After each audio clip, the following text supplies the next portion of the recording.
Hello. Welcome to the Breck Buzz, the show that's going to tell you all about what's been happening in the town of Breckenridge town government over the last month. We have a brand new location today. We're a little off-site doing this show, and I have two great guests with me today, Mayor John Warner and Councilwoman Elisabeth Lawrence. And we want to welcome you two, and thanks for being here. By the way, we are in the council chambers of the town of Breckenridge, so if you look behind us, there's a lot of chairs, but no audience. That's because it's not really a meeting. But Elisabeth, I'm going to start with you, since you are, John was actually absent from our last meeting, so we're going to make him fill in stuff. The big topic, obviously, has been marijuana, and the council concluded a long discussion over several months of a final action that was a resolution that establishes a ballot question now. Why don't you explain for the folks what now the council is going to put before the voters, and what can they expect? So the council decided to do an advisory ballot question. This will be a special election, mail-in ballot. December 9th is when we'll have that. So ballots will start going out, I think as early as November 17th, around there. Right. People can look for ballots at their mailbox, and the question will pretty much read, again, it's an advisory question, essentially to ask yes or no if you would like to see retail marijuana sold in downtown Breckenridge with restrictions set forth by council. It has a couple of bullet points in there, I think 3 with some restrictions. Mm-hmm. Those are examples of what this council could place on restrictions in the downtown core. And those are ones you've been talking about anyway, right? Yeah, we've been talking about those. 1 per block, maybe not within 100 feet of each other, 500 feet away from a school or preschool. Lots of things. On the second floor, that's a big one, no ground floor. So that's included in there. Great. John, this has been a long discussion. And the council looked at a ballot question really early in this process, and now this is back. But this is not really a typical ballot question because we have to call it advisory. What does that mean? Well, it's advisory in that we really understand that we're not lawyers and our citizens aren't lawyers. And the ordinance ballot question was very difficult to read. It was difficult for the 7 of us to understand. And we thought it would be kind of confusing. And we really thought coming out with a simple yes or no, are you in favor or against the sale of recreational marijuana in downtown Breckenridge would really give us some advice on how to move forward. And that's why it's called an advisory question. We're not bound by it, but believe me, this council will, I believe, heed the vote. But we will then craft some restrictions, and as Elisabeth said, there's 3 of them that we're thinking about, that we've talked a lot about this summer. We've had mostly positive input about those 3 bullet points, but there could be others. It could be you can't be adjacent to residential real estate. It could be second floor only, or it could be no ground floor, so that would open it up to basement space and second floor space. So we haven't finalized those restrictions or rules or regulations, but we're giving the voters an idea of what we're thinking about, and we're asking for a yes/no answer. It has to be a special election because we kind of missed the deadline because of, our discussions took some time, and we missed the deadline to put it on the general election for November 4th, or the midterm election, and we will be doing a special election. It's in my time in Breckenridge, it's the first time I've seen one, but I think it's going to be a good way to gauge the temperature of our electorate.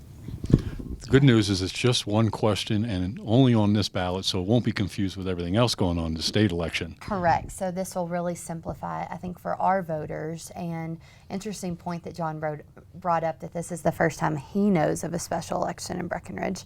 That's pretty fascinating. But I think that shows that this issue is so divisive and new, and people really have strong opinions on it. And as a council, we were really having trouble getting our arms around it and really want to do what's best for our citizens in our town, and that's to go to them. And there's also another bullet point we didn't touch on that could possibly limit how many stores would be in the downtown area. So that's another factor. Potential restriction. Yeah, a potential restriction. Okay, so to be very clear for the purpose of our public, if you vote yes, that means you would be in favor of allowing them downtown with the council working on restrictions. Right. If you vote no, then you're not in favor of those ones downtown, and actually the council doesn't have to take any more action. That's right, Tim. Basically, if the public, the electorate votes no, we take no more action.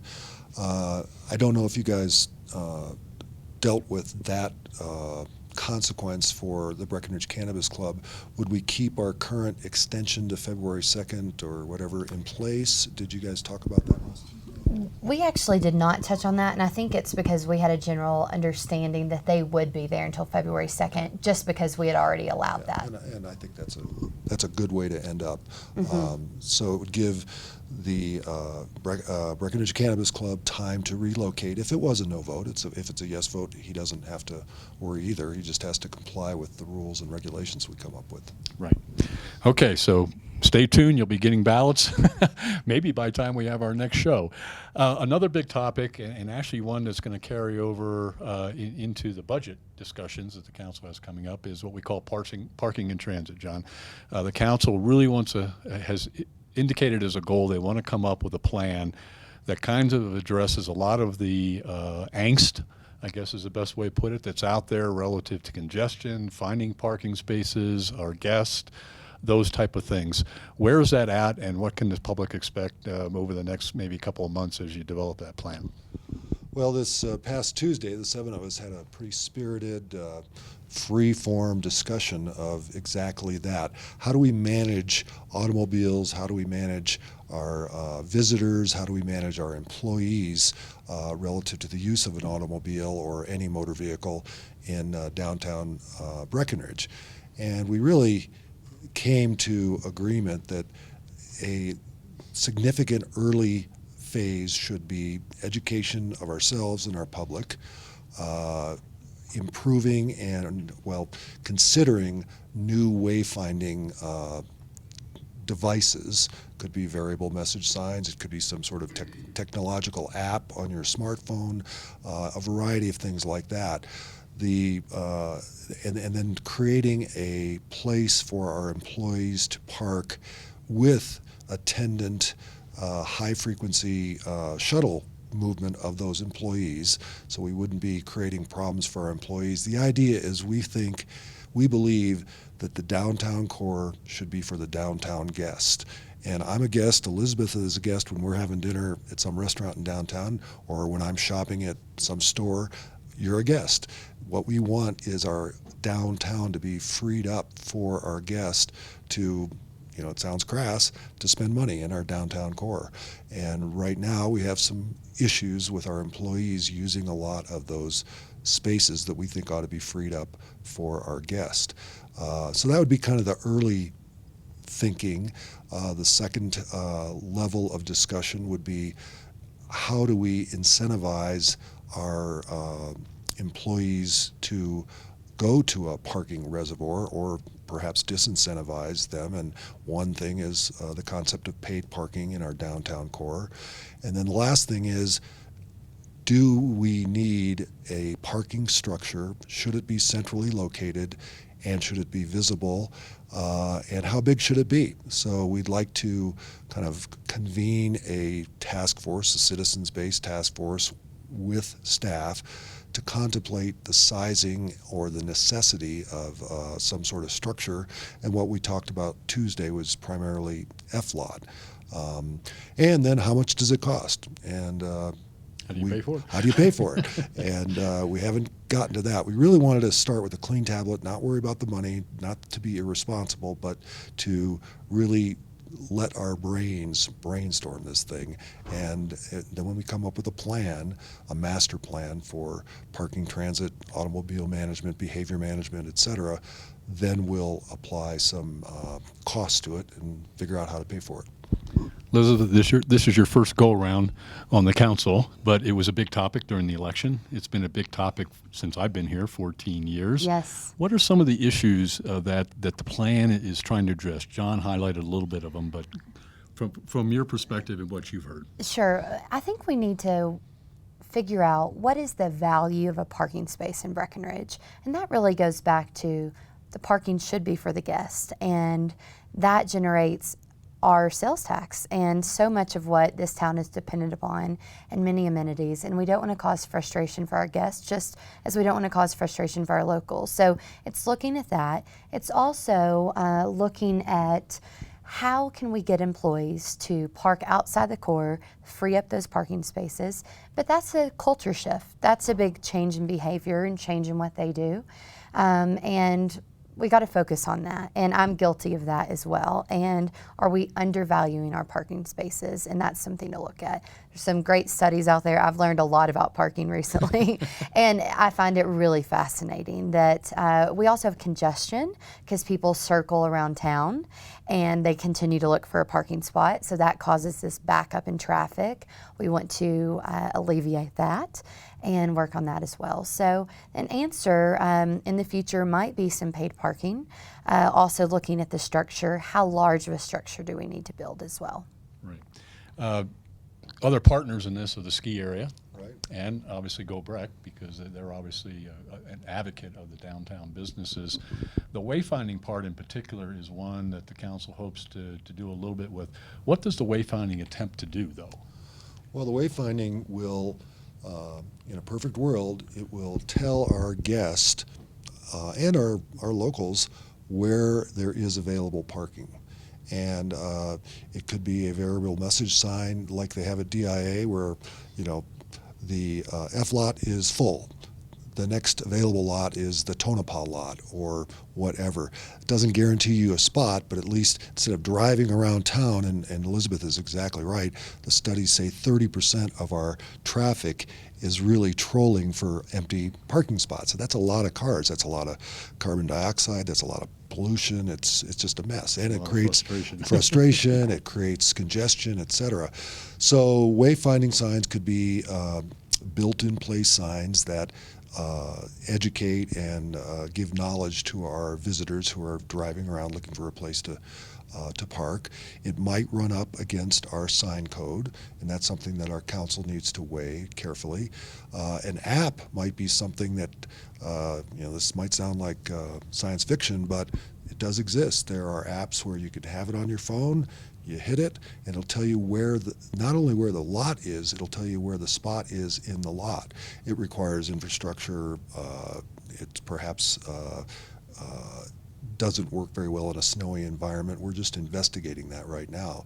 But that would really eliminate the trolling for parking spots if you could really, in a moment's notice, find out where, okay, this lot has one spot, that lot has 6 spots, I'm going to go over to that lot, and then walk in town.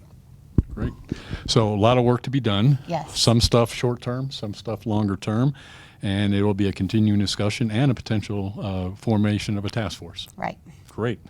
Another topic that the council wrestled with a little bit, and it really came out of last winter, where we had an unusual snowy winter, Right. and presented even more significant challenges than we normally do, particularly with the downtown sidewalks, is what do we do to make a better experience for those guests downtown with both what the town does and maybe what the business community ought to be doing. So what's that all about? Well, it's about keeping our sidewalks clear of snow during that snowy season. And a lot of people did not know that's really up to the individual business. It's their responsibility.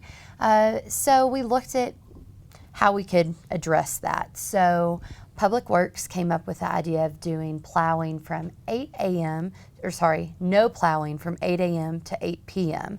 So that means it would be up to the individual business to take care of that then. And that's a good idea. We're still going to go forward with that. We have not chosen to have any sort of ordinance or fine system at this time about that. Instead, we're really going to focus this winter on educating our local businesses. It's their responsibility. They've got to get out and shovel the sidewalks in the downtown core, keep that clear because it creates a better experience for our guests. And then Public Works will readjust their schedule, and they'll really do a good job those early morning, late evenings of keeping those sidewalks clear. Right, so Public Works isn't changing what they're doing, just when they're doing it. So if it doesn't snow during the day, the businesses don't have to do much, right? That's right. But if it's snowing cats and dogs, We need some help. We need some help. And what we're looking for is collaboration.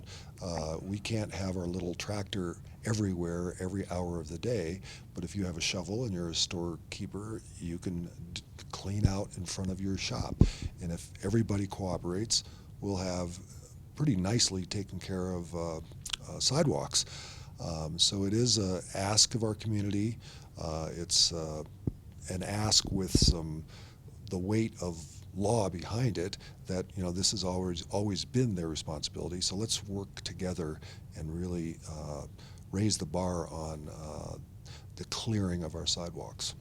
And we probably ought to note that an awful lot of businesses do it already. Yes, a lot of businesses do, but we just want to continue to educate all businesses and let them know this is a responsibility. One thing we didn't touch on is it's really difficult to get those plows down the sidewalk during the middle of the day, busy season, people, children, etc. So it really works better to just have someone out there with a shovel in front of the business, keeping it clear. Well, one of the things we note is with the new design of downtown, with a lot less of the vegetation along the edge of the road, there's going to be a lot more room to push snow right out to the edge and to the curb line. So it'll be easier for the businesses and for our public works to clean up stuff afterwards. Yeah, absolutely. It's without all those little bushes, the muddy little spots where you put your foot down. I think it'll be a lot easier for our guests and automobile drivers to get in and out of their car without banging into a bush. I think it'll be easier for us to clear that windrow that oftentimes exists right at the curb. So I think it'll be a much better experience for our guests and visitors. Great. We're going to take a short break, and when we come back, we're going to talk a little bit about some joint meetings the council had with both the county and with our Breck Historical Society. Be right back.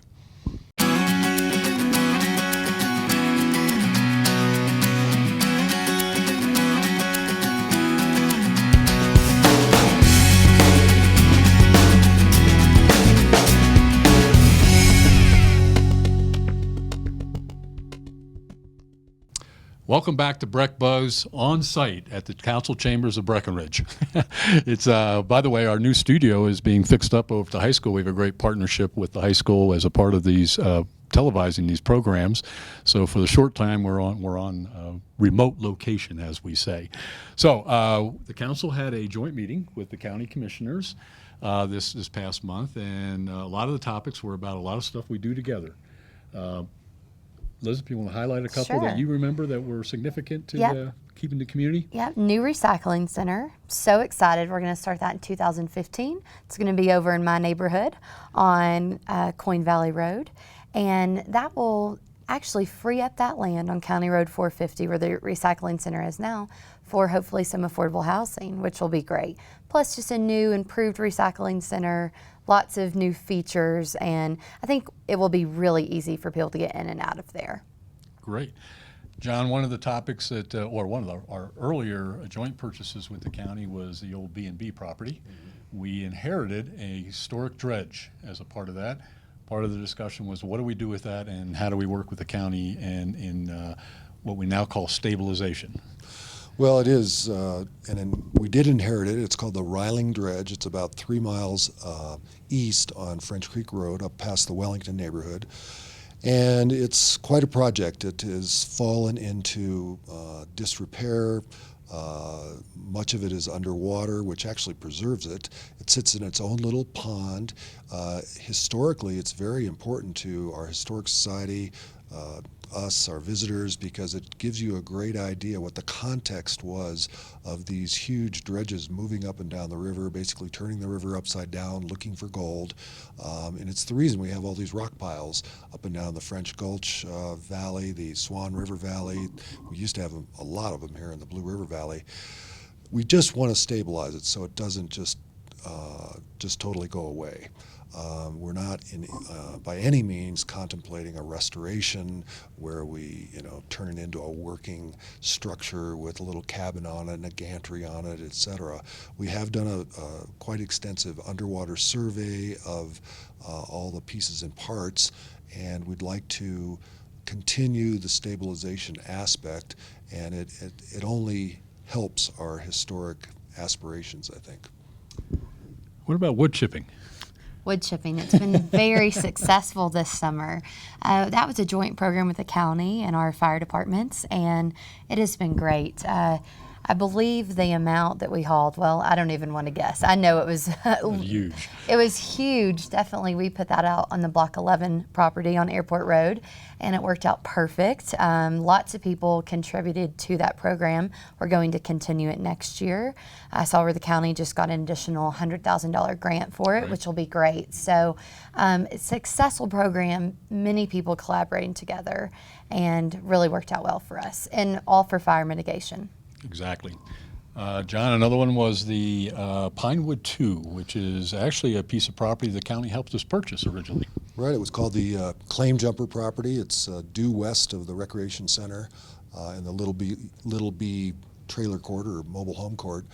It's a nice piece of property. It's got a flat building spot. We're contemplating rental housing, rental affordable housing there. We think that we can probably come up with 40, 42, 43 units there. Our consultants have urged us to consider studio and one-bedroom apartments, and we're really looking to creating the beginning of some new rental inventory for our people who work downtown, work at the ski area, et cetera. And I think it's much needed. We've done some beautiful things with for sale affordable housing, but this will be great workforce housing, and it'll be a relatively low impact building. We did look at it some months ago, much bigger, 80 units. It was tall, and it created some problems for some of the neighbors. I think this will be much more appreciated, and it's a much needed asset for the town of Breckenridge. And it'll be right next to Pinewood 1. It'll be just north of there, and that's been a terrific success. It's a rental project that runs at like 95% occupancy. Mm-hmm. So we know the demand is there, and I think it's going to be a good thing. Great. Breckenridge Grand Vacations Community Center, another joint project. I was just over there today. It is looking great. So we're looking at early to mid-December and getting in there. So that's going to house, reminder if people aren't aware, our library, which is the South Branch of the Summit County Library System. It's going to have some nonprofit offices, lots of meeting space, a new coffee shop, our speakeasy movie theater. It is truly a great community center. So that's coming right along, original 1909 schoolhouse on Harris Street, and a great project. And we've had, probably since we've had our last taping, sneak peek and showed people around. It's now closed off. No one can get in there unless you really have a reason to be there. And it's really going to be an awesome project. So we're looking forward to showing that to the community. We're going to have a grand unveiling with lots of different activities and events going on for that weekend to show it off. But we can't tell anybody we'd have to kill them right now, right? That's right. They'll It's just all- have to come see it. But it's a fabulous building. Yeah, and the county is cost sharing with the town. Yes, yes. And again, we're so lucky, and what a good partnership there. They could have built their own library, and this past council really had the great idea to take this building, turn it into a community center, include the library as part of that, and what a great partnership. So a lot of good stuff happening with the county. One of our other big projects that the county has a relationship with, we're still working the early stages, is our future water plant that we focused on as the best long-term solution for the viability of the town's water system and potentially the Upper Blue. Where's that at? And we try to report on that periodically. Well, we're still in the planning phase. We haven't truly located it. We're trying to get the right to do this basically approved by two or three entities who have objected for water rights issues, but they're beginning to come around. So it's looking like it's going to happen. And it has a couple functions. One, it will take some pressure off our only water treatment facility, which is south of town, because if that goes down, we have no alternatives. It also creates redundancy if we had, hopefully not, some sort of wildfire event that created sediment issues in our little reservoir, the Goose Pasture Tarn. And another benefit, which I think is great, it's likely to increase stream flows in the Blue River. It's likely that we will offer water service to outlying communities like Peak 7, Gold Hill, Lakeview Meadows, and those people, many of them have been struggling keeping their wells going, and this will be a real benefit for a lot of communities, and it will help with reducing the depletion of the water table. So it has a lot of environmental benefits, I think municipal government benefits, in that we have redundancy in our water supply, and I think it would bode well for this community to have a second water plant. Good. And the other part is the financial part. Yeah. Early on, you'll be starting to study that also. Yeah, we haven't. We've begun studying it. At first, it was kind of scary. It sounded like, it might require a huge increase in water fees, tap fees, et cetera. And with further examination, it's really more of a single-digit increase in water fees over a few years. Tap fees would not increase significantly. I'll be straight though, in the past when we've serviced out-of-town communities, we do charge a higher tap fee and we have higher water rates, but we'll certainly investigate the water fee rates, tap fees, to really see if we can cash flow this or cash flow a majority of it and not be out asking our voters for a huge bond issue. And we're in a very good position. The water fund has grown, what is it, about $8 million now? Almost 10. Yeah. Almost $10 million. And that's a big dent in doing this. This project's likely to cost about $30 million, and so I'm excited about it. I think it's a great, I don't know, it speaks volumes for our staff, our water department, talking about this kind of project for the future. Elisabeth, we have a great group called the Breck Heritage Alliance who does a lot of good stuff for the town in terms of preserving our historical assets.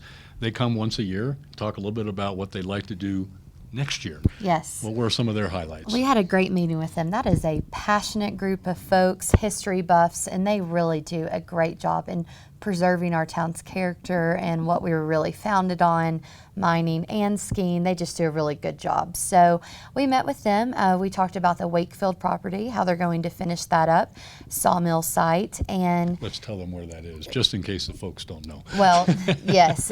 Do you want to tell them? I'm terrible with directions. It's, I use my GPS all the time.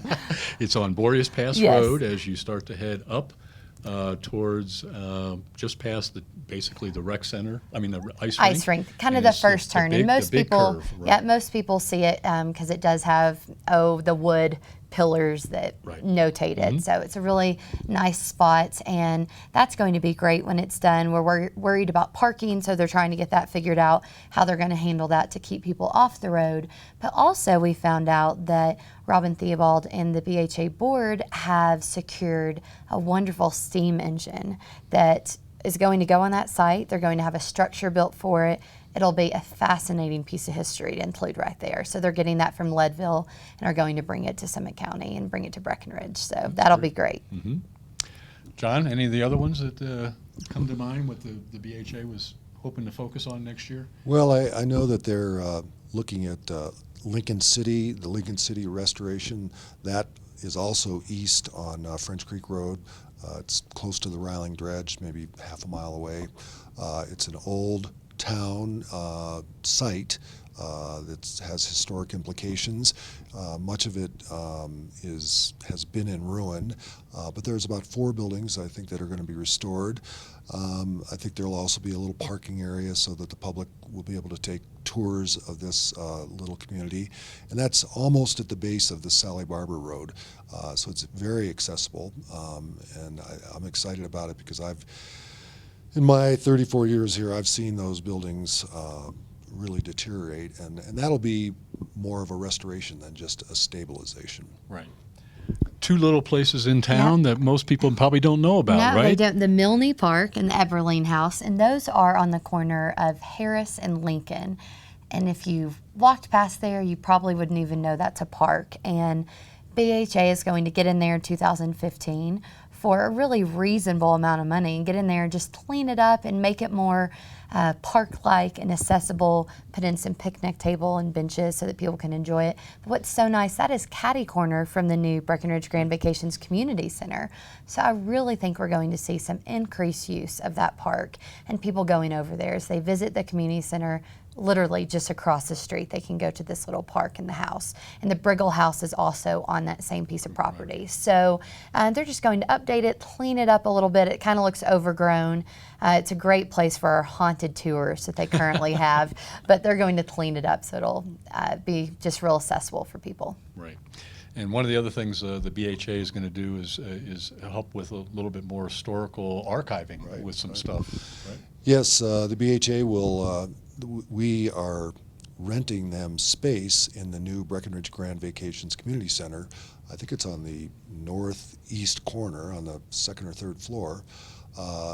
They will have a room that will store or archive historic artifacts, papers, etc., that up to this point haven't been perhaps as well taken care of as they could be. So this will be a wonderful place to preserve the documents over the last 150 years of Summit County's history. Yeah, they're going to have map storage in there too. Yeah, some special built cases to hold the old maps so they can be spread out and people can look. So I think that's neat for people coming to Breck. Sure. If you're a history buff, it'd be nice to sit down and look at those. So you can go to the library, hopefully a coffee shop, Summit Foundation, and the archive room all in one visit. Right.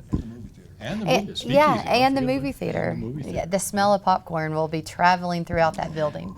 Well, we can't leave this show without talking a little bit about our Arts District opening. It was Elisabeth, you got to attend it. How was it? I think I attended every day. It was great. So that opened here the last weekend of September. Really huge crowds, which is great. And it kind of grew throughout the weekend as more and more people heard about it. Through social media, people really wanted to go check it out. Amazing, amazing place, corner of Ridge in Washington. They had concerts out there, this neat body painting, all sorts of arts exhibit and classes, lots going on. And I heard so many people say, I wish we would have this every year at the same time. So I think they're going to do that going forward. They've been talking about that, kind of an arts festival. But it really had something for everyone. We're excited. This was the launch of our new arts district. It combines a lot of history in our town with these historic buildings, in addition to bringing in the arts. It's amazing. We are lucky to have this. A great community event, a lot of visitors and a lot of folks going through it. So an exciting month for the town of Breckenridge. Anything I missed that we should hit on? Well, coming up, we've got snowmaking starts up the ski area pretty soon. Opening ski area early November. That's right. So snowmaking's going to start about October 20th. Pat gave us that update. Great. And we're building the North Main Park. That's right. The North Main Park is off and running. Right. And our skateboard park is just about done. Our turf field is done. Yeah. So everything coming together before the winter hits. True. Lots of great capital projects just finished up. Now, if Highway 9 will be finished, I'll be thrilled. That's not our project, though. Yeah. Well, I want to thank John and Elisabeth for joining me this month for Breck Buzz. And we look forward to seeing you again next month. Always check in on the town website. Always great information, particularly on the parking and transit. A lot of good information about the surveying of the public and the visitors. And we'll look forward to seeing you again next month.